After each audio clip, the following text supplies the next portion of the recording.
join the team at sport-social.co.uk.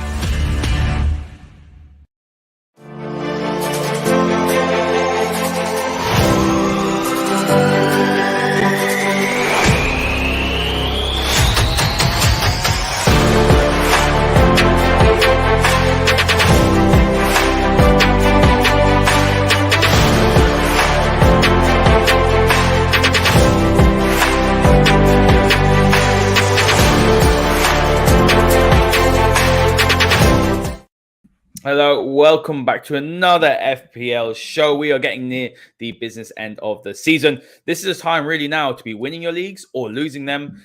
One bad game week, Rob, can really push you back. It's happened to me a couple of times. I'll be honest with you. I haven't had a great game week. We have still got the Manchester United versus Chelsea game to go tomorrow night. We're recording this on the Wednesday. But guys, as always, give us a follow on at TF Masterclass. Give myself on follow on at Haider_Rubbani and give Rob a follow on at _Rob_B. Rob, you're sitting there smiling because you're having a really, really good season on FPL. I'll let you tell the listeners where you're actually ranked, and it did surprise me how far you actually are off the top performer this season. But this is really make and break. And now we've got the double game weeks announced in 36 and 37. You can either win your leagues or you lose your leagues. You can lose a lot of money. You can lose the forfeits. It's really getting difficult. And with the Champions League mixed into it as well, it's a tough one to pick your teams. This is it. It's make or break. We're in the home stretch now, and everyone will be looking at their own leagues, their private leagues, and seeing where they are. And of course, for the majority of players, it's over, isn't it? You might be mid-table. You might have lost a bit of interest. But I think for a certain amount of FPL players, this is when it gets interesting. So I always said from the start of this season why we did this show was we wanted to take you through from game week 1 to the end of the season and use the strategy to stay in the game. So my team, obviously the team that we use here for the FPL Masterclass, is in the 0.28% in the world. So top 1%, very comfortable. But only 200 points off number 1 in the world. So this shows kind of how close that gap, I think, in the kind of the top 2, 0.2, 0.3, and the top 1% really is. So if you want a really high metric finish in the world out of the 9.1 million players, this is when you're going to get it, because the next 6 weeks of games is where those little kind of tweaks that you make take you from maybe ending the season 28,000th, which is where I am at the moment in the world. But you want to kind of be near that top 10,000 if you can be. That means that you've aced it. If you come top 10,000, you won FPL this season. Oh, 100%, 100%. And it's been a hard one to predict, really, I think, this season. We've seen the strikers really struggle, the big premium strikers. We've seen all the value midfield. We've also seen all the value in defense. If you think about Cancelo, Robertson, Trent, and James, all those 4 you've actually got in your defense. I mean, Reece James hasn't really given many returns of late. He's been on the bench a few times. But, the value has been in the defense and these fullbacks who are operating like midfielders and wingers in terms of their output on the front foot. But let's talk about your game week 34 performance. We've still got the Man United Chelsea game, as you mentioned at the beginning. So you've got Mount and James to play. But all in all, Robertson, I have him as well. He had a really good performance. He got that goal as well against Everton. And, we've got Saka as well with 13 points against a very, very poor Man United side. But really speaking, you're just off the 60-point mark as well. The average is 40 and a good week. But look, you left a couple of points on the bench as well. So we did discuss this off air. Dennis still is kind of giving returns. He's had a couple of goals and assists here and there in the last few game weeks. So you haven't really made wholesale changes, really. You've settled with your squad and you made a couple of tweaks here and there as we've gone along. And that's the key, I think, to your success this season. Do not tinker. So once you find the formula and you find players, there's always that suggestion that you can kind of just have some magic out of nowhere. Now, for instance, had someone put Gabriel Jesus in their team last week and they hadn't had Jesus in a week, that would have been a masterstroke. But it would have been a guess, like we always say every week. So guessing is fine. As I said, if you're kind of outside the top 1, 2, 3, 4 million and you just want to guess and play along, of course, pick whoever you want, do it. But I think in this final rundown, like you just said there, you can see it's the main protagonists that I've had all season long. adding one or two in. So, the two Liverpool fullbacks are easy, aren't they? Cancelo is easy. James, unfortunately, as I've been watching Chelsea, has now been playing more as a centre-back because of their issues. So that has hurt his numbers, but of course he didn't really feature in the last game either. So that's also hurt his numbers. So he might be someone that I actually pick to kind of remove for next week, but let's see what he does if he plays against Man United. But then when you look at the rest of it, Salah, Son, Kulusevski's obviously been a kind of hot pick this year. Mount has come through, I think, the last 7, 8, 9 weeks. He's now playing at the top end of the pitch, playing more as a 10, scoring goals, getting assists. So that's why he's my captain this week. And of course, you might do something at Old Trafford tomorrow.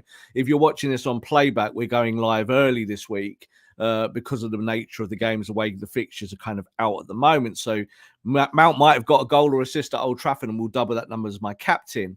But then obviously at the top end, like you said there, Rodriguez, Broja, Dennis, there is nothing going on with strikers this year. And we predicted this at the start of the season, and it has turned out as it is.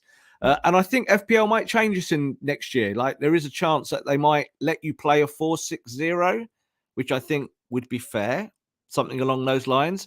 So you don't have to play a striker because, you can't call all these players strikers when they don't really even feature. And if they play, they're not number 9s anymore. Do you know what I mean, Haider? It's different. It's a different game. Ronaldo really, actually, think about it. I know he's scoring in, he scored 6 really against Spurs and Norwich combined, but he's the only striker you can think of out of the premiums because Lukaku hasn't performed. Yeah, who's Harry actually Harry Kane picked up. Yeah, but it's really only those two. I would say Ronaldo and Kane, where if you've had them, you have got returns. But obviously, we know the problems with United as a team this season. But they're super premiums, and really, you just don't want to spend that money and waste the opportunity to have better defenders and midfielders, do you? You're going to get more clean sheets out of players like Robertson and Alexander-Arnold, who are top end, than you're going to get out of Ronaldo, who might score a hat-trick once every 10 weeks. So there's that balancing act with FPL. And obviously, players like Saka and all next year are going to be much more expensive than they are this year.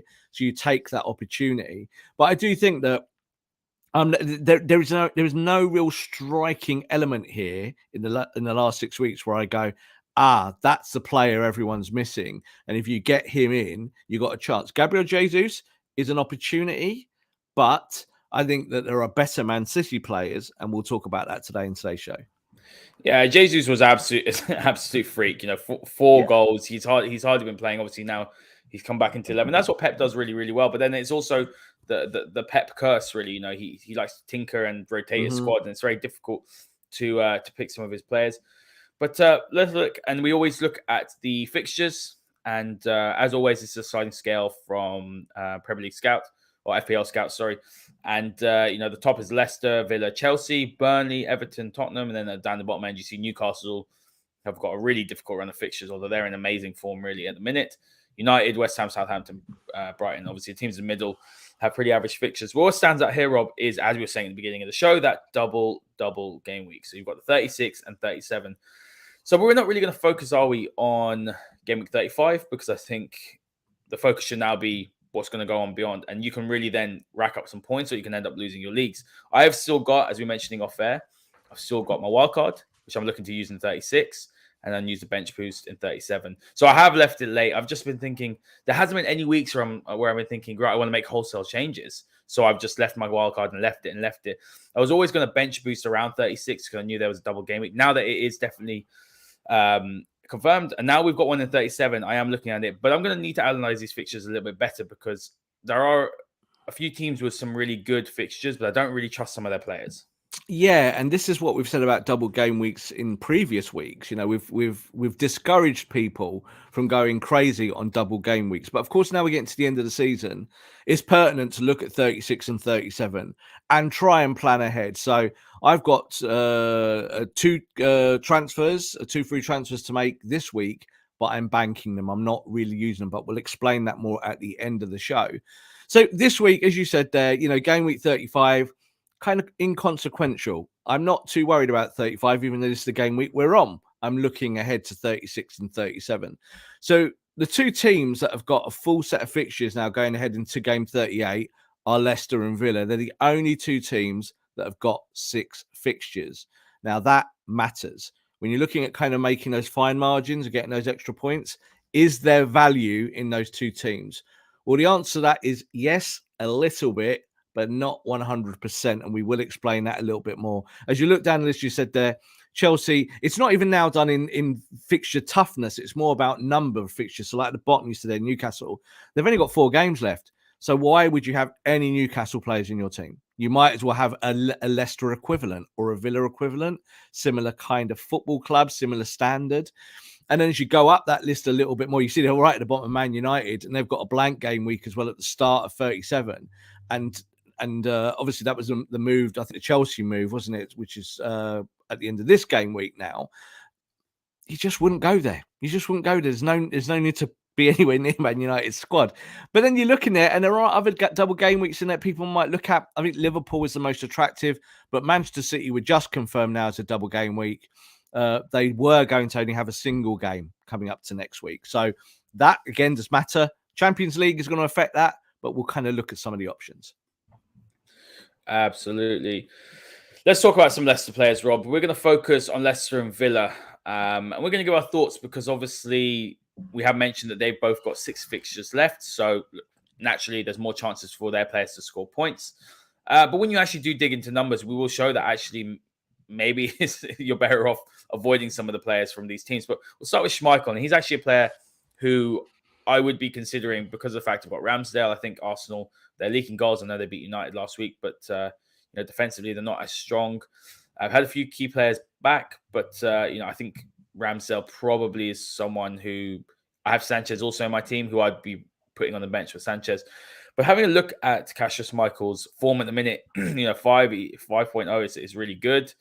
He's at a pretty reasonable price as well compared to years gone by. He's at 4.9 million. The key one here really though is the ICT index. He's second out of all goalkeepers, out of 82 goalkeepers. Mm-hmm. So, are you angling towards someone like Schmeichel, who will be a shoo-in for pretty much every single fixture, isn't he?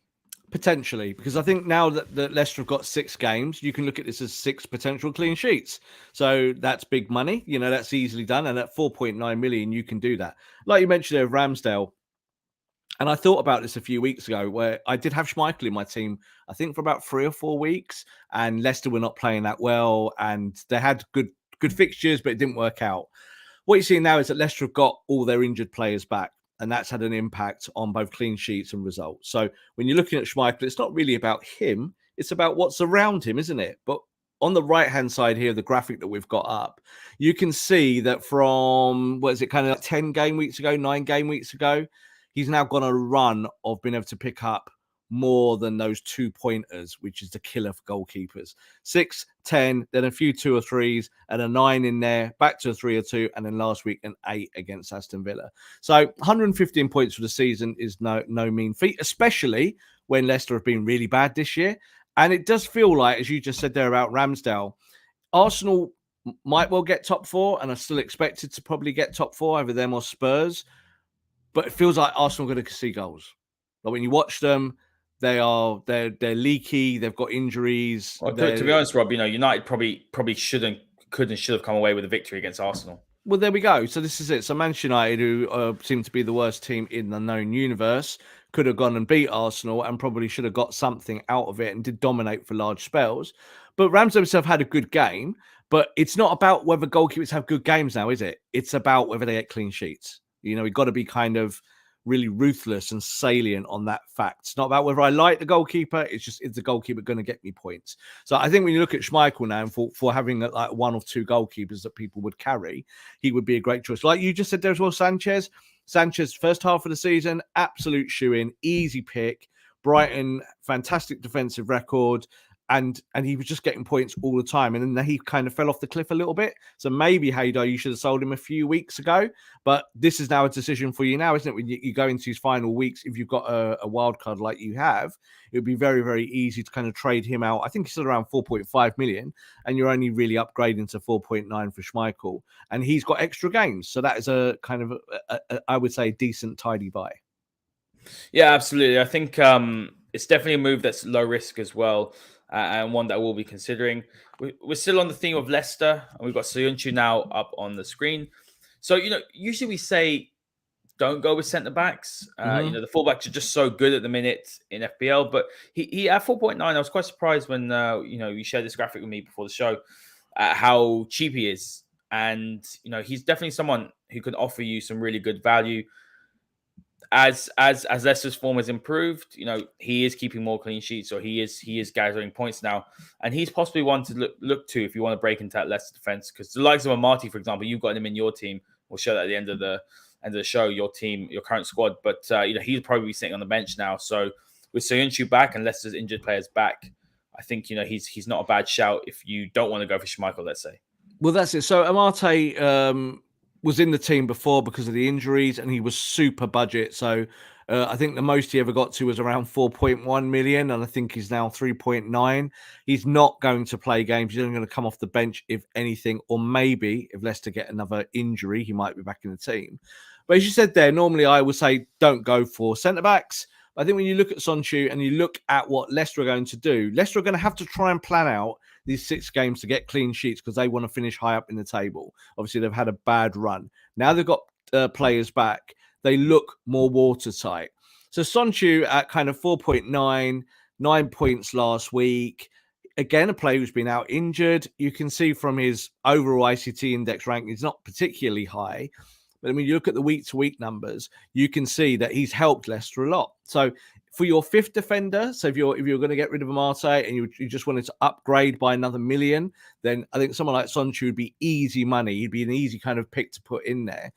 And again, with the fullbacks, go to fullbacks, but you want fullbacks that are getting you points. So this is not, it can't be just pick a fullback. Don't have just 5 fullbacks all the time. There's always going to be possibly one player where you go, that's an exception. For me, Sonchu, if I bought him, would probably be on my bench. I probably wouldn't even play him. And he would be a kind of a So it's a lot to have on your bench, 4.9, when you can easily get someone like, I don't know, Eric Peters, who's sitting on my bench. He's been injured, but he's about 4.1, I think. Exactly. So this is it. So for someone like yourself, Haider, now who's got the wild card, you might have some more flexibility than me. I've got the 2 free transfers, so I have to use this shrewdly and look at where the upside is. So, there's one player I haven't mentioned who I'm going to go back to, which I'll explain at the end of the show, who I'm going to bring in because of an injury. And we'll talk a little bit more in depth about that. But that's going to be Phil Foden, and we'll talk about why I'm going to bring him back afterwards. But I think when you're looking for these little kind of margins and these smaller value picks, someone like Sonchu, if you're looking at centre-backs, is a really, really good price. Interesting on Foden. I'm interested to hear your thoughts as well, because I took him out and I was thinking something similar because he is getting returns and he is getting, he's starting to hit some form and he's looking good. But let's talk about James Justin as well. So we're still on the theme of Leicester defenders. Mm-hmm. And again, 4.9. Would you be considering him? Or is he someone who, is a good option if you've got the flexibility to bring him in? For my team, no, because I have better options. But again, at 4.9, if you want a Leicester buy-in, as we said, they've got 6 games. If he plays all those 6 games and Leicester gets 6 clean sheets, Haider, this is how I'm thinking. So, I think, again, James Justin, an up-and-coming talent. Obviously, everyone knows what he is and what he does. But it's more about buying into that Leicester defence. It looks like Justin will be starting those 6 games if he's fit.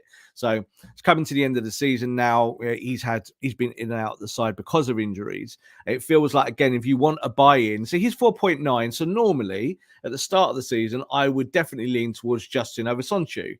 But Sonchu might well get the clean sheet that Justin does, but also get you 1 or 2 set pieces from corners. Yeah, get your goals. But also play as well. Like you mentioned here, Justin's not guaranteed played much this season. 18. He's had 18 total points. He's really just picked up points in the last couple of game weeks. Yeah, I was still leaning towards Schmeichel because he's almost a guaranteed starter, and totally. I think it's much more logical than bringing in either of these 2 players. Yeah, James would have definitely been one of those early picks. So in the summer when FPL starts and people are looking for players who may be cheaper, but we're going to play lots of games and maybe get goals and assists. Someone like James Justin would have been perfect. And I know a lot of people did pick him in the early weeks, but then he got injured. So he was out very, very quickly. And Leicester themselves kind of capitulated earlier on, didn't they, in the campaign? So he would be a good pick if you were wanting to stick to that ethic of fullbacks, of having someone that actually bombs forward. And you wouldn't be surprised if James Justin does go on a little bit of a run and get some assists off the back of this, because that's kind of part of what his game's about. Yeah, absolutely. Had a really good season last season, the breakout season, and Yeah. it's a shame about the injury because he was looking very good and he was a great FPL pick. Hmm. So hopefully he can get back to good form. But Jamie Vardy looks like he's back now, and he's not a premium striker, but he is someone who is just below that bracket. He's still expensive at 10.3. But do you expect him to play? Because Leicester do have the conference league, don't they, or whatever it's called? And we could see possibly he'd be playing a little bit of that because they will want to win it, won't they? Well, I think any striker over 10 million is premium, and Vardy had those numbers that justifies the price.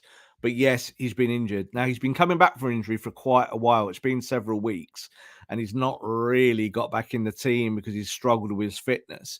Like you just said there, they've got the conference coming up. Again, by the time you guys watch this show, Leicester might be out of that or something. So that might change your mind on a few things.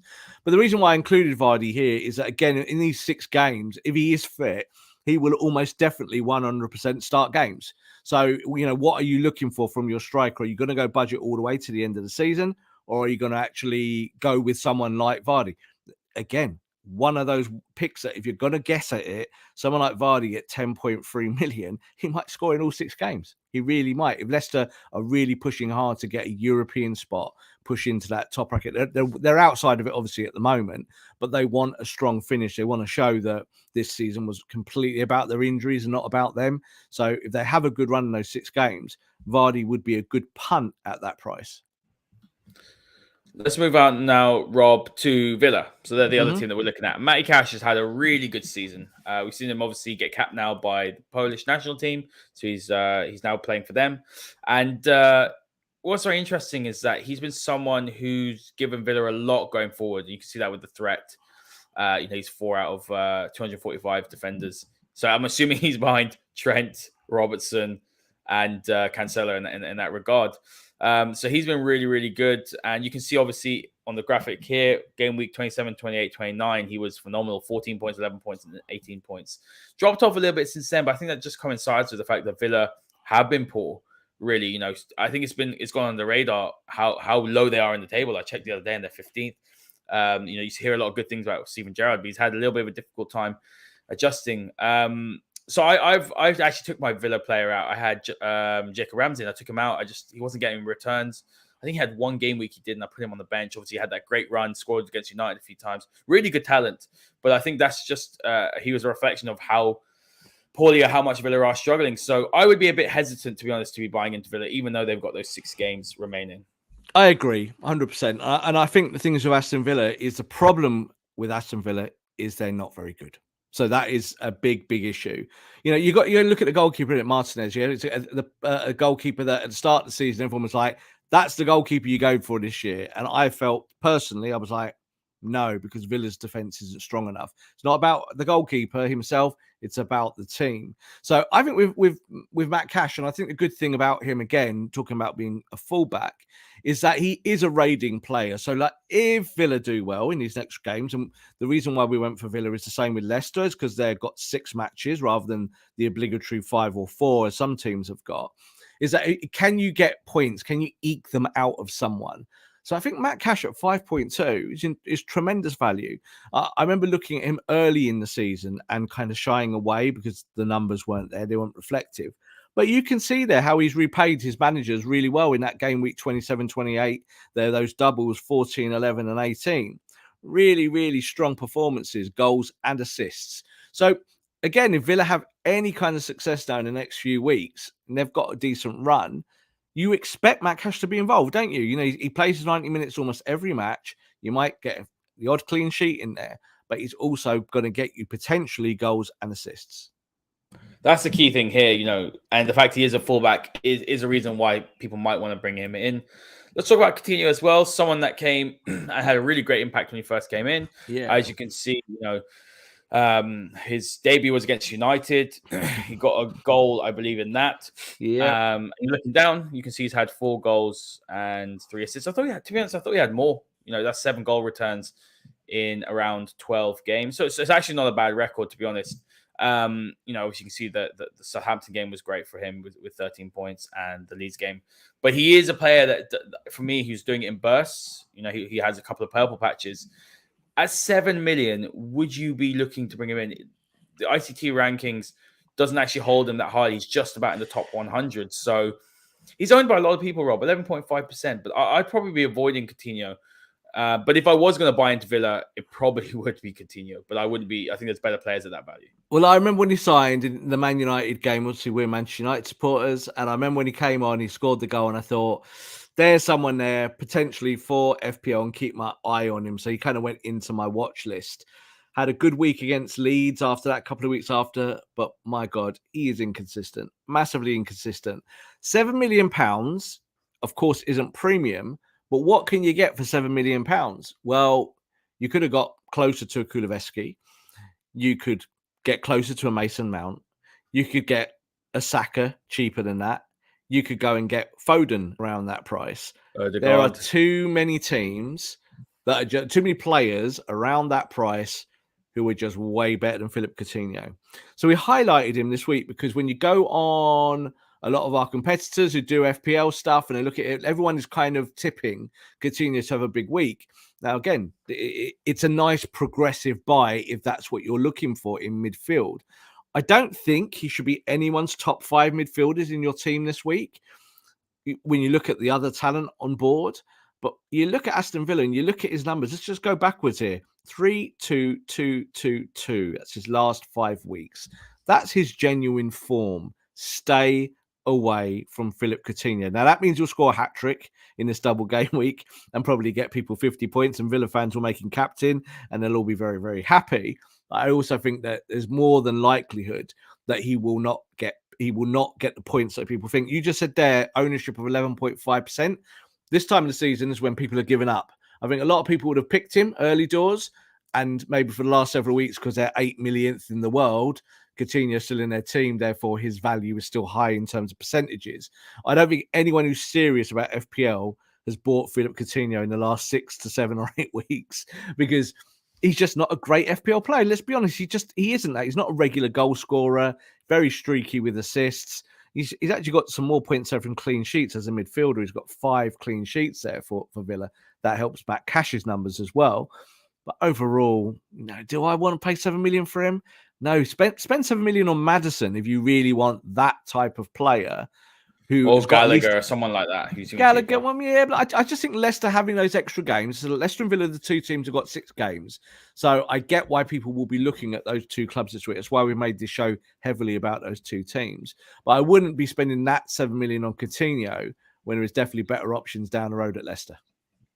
I absolutely agree there. Ollie Watkins, Rob, we'll quickly touch on him before we look at your Game Week 35 team. Good form, 4.3. And he's actually had, total of 100 is pretty good. And he's obviously Steven Gerrard's now main striker. We're not seeing Danny Ings play, which has surprised me a little bit. I thought when Ings signed that, he was actually someone I always had. Remember, he was at Southampton. He was scoring all the time. Yep. He was like your must-have in your team as a striker. I really thought he'd kick on at Villa. Hasn't really, finding himself on the bench. Could probably possibly see himself moving away. But Watkins is the number 1 striker. Strikers have been a bit of an issue for me. I have Antonio. I have Broyo as well. He hasn't been particularly good. So he's someone that I would be considering going forward and when I'm looking at the fixtures. Yeah, the strikers graveyard. And I think this is kind of when you look at it, he's number 6 in the ICT rankings for forwards. I think that actually shows how bad the forwards are. So no offense to Ollie Watkins. I think he's a good pick. 7.4 million's a little bit expensive when you look at what else you can get in the 5 or 6 million pound bracket. I was looking at Huang again, someone I had earlier on the season before he got injured. He's 5.4. He's playing games. Would I rather have him for 5.4, bank that 2 million for Watkins and put it into another midfielder? Probably. That's what I would do. But if you're looking at trying to make some points with your forwards, and we said there about Jamie Vardy, maybe this is a better pick than Jamie Vardy. Someone who is starting games, is fit, has done well all season long. And as you said there, Danny Ings has had injuries. I think that's partly why he's not got back in the team, but he's very much second fiddle at the moment to Watkins. If you want to take advantage of Villa having those 6 matches in a row with the double game week, then Ollie Watkins might be a decent buy. But again, maybe only if you've got money from a wild card. I don't think if you've got 2 million in the bank only and you want to make a change, that you should be spending it on Ollie Watkins. See, I've got an interesting one. We'll bring your team up now. And so I just want to go through my team before, just to tell you. So I've got Sanchez and Ramsdale as my goalkeepers. I'll be looking to take out Ramsdale at some stage, probably this week. Then my defense is Cancelo. Doherty's still there because he's just so cheap, but obviously he's out for the season. And he was a great option. Now that he's gone, my defense has struggled a little bit. I've got James, Robertson. I'm thinking of taking James out for Trent, so I want to double up on Liverpool. And then Eric Peters. I've got Kulusevski, Son, same as you. Salah, Mount, and Dewsbury Hall. I bought into Dewsbury Hall about 2 weeks ago because I wanted to get some Leicester players in there. He was in great form, hasn't really given me many returns, but he's so cheap. I mean, I think he's about 4.4 million. So it was between him and Maddison, but at the time, I could only afford him. Then I've got up front, I've got Mateta, who hasn't really given me many returns despite the good performance against Arsenal. I bought in Pookie last week, and I've got Broja. So that's my team. What are your thoughts? And obviously, then we can compare it to your team here because you've got Foden sitting there in your squad, which is the key one I want to talk about today. Yeah, so Foden is the player I've brought in for Saka only because Saka has got an injury. Now, we might hear before the deadline that Saka is fully fit and I might change my mind. So there is that. And so I have got two free transfers that I can use this week. So just first and foremost, not bragging, of course, but this is a top 0.3% squad. So this is how I've done it this year. I've done it through premium defenders, having your main hub of your midfield and almost just bypassing the attack. So you're just bringing in attackers who can make up the money, make up the numbers, but they're going to sit on my bench. So you can see there that there's the top end there, as you just said, there are likes of Robertson and Trent. I think for me, I made that choice earlier in the season where I went with two of them. And I had Jota, and Jota got injured. And that's when I went to Robertson. Rather than kind of going back to Jota when he came back, I had Salah, Trent, and it was about keeping those three Liverpool players. And I think you've got it to the end of the season. Everyone has to have three Liverpool players. So even though Champions League is on, keep your three Liverpool players. And with City, I went the other way a little bit because of the way their fixtures were looking and the way things were going with them. So I had Foden in my team for most of the season, dropped him out, felt Saka was a better pick. Saka last week absolutely nailed it for me. But Saka's now injured, so I'm thinking of going back to Foden. So again, I think people might want to look at Man City and they'll have their own picks about who they prefer. People might want Kevin De Bruyne. We just talked about Gabriel Jesus was a fantastic pick last week. I don't know how many people actually did go for him, but good luck to you if you actually did. But I think it's their backline that's actually the most important part for Man City. So Cancelo's been there all year for me. Who do you pick as that extra defender? And I think at the moment, Laporte is almost a shoo-in because Stones is injured again. There are other City players that are really struggling. And Laporte, again, is a guy who gets you set pieces, gets you goals from set pieces now and then. So we talked about Sonchu, didn't we? I think the difference in value is about 1.1 million between those two players. So if you have an extra place for a City player, go for it. That's going to be my strategy next week. I'm going to have two free transfers, and I'm almost definitely going to bring in another Man City player because in the run-in, it's Liverpool versus Man City, isn't it? And you can bet that those two teams will want to thrash everyone, because they're in this title race. So now we're at the business end of the season. You can think a little bit more progressively like that, rather than say like you took Pookie, and I would probably think that Norwich are on holiday because it's done almost. Do you know what I mean? So you can look there. I've got two Watford players in Foster and Dennis. Dennis bizarrely still returns numbers, even though he doesn't play particularly well. He got 5 points last week. And Foster for me was just a bench and stash just to kind of get me some free funds so I could buy other players. But you can see the top end there for me. Rodriguez, Dennis and Broja. Who would have picked a front three of that at the start of the season? No one. No one would have picked that. I wouldn't have picked it. It's just evolved into that over time because all the money, all the points are in your defense and in your midfield. Absolutely. And Rob, we're going to wrap it up there. What's your last sort of, words of wisdom or tip for this game week? Hold firm if you're right at the top end of the business here of like trying to be in that top 1%. So have faith in your picks that you've had over a number of weeks. Don't guess, like I always say. However, if you're at the other end and you've got a wild card, obviously, like you're saying there, Haider, you want to kind of make changes. There's definitely a lot more flexibility there for you to go and do something, do something dramatic.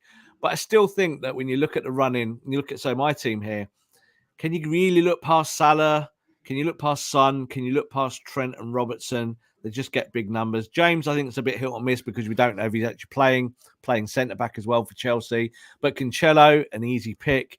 The hub of the team there, I think everyone should have that 5 or 6 players and build around them, as opposed to maybe taking out someone big. We did say, didn't we, a few weeks ago, could you lose Salah now and bring in someone else? You could bring in Mane. Not a lot of difference, is there? You know, I think Mane might have a slightly better end to the season.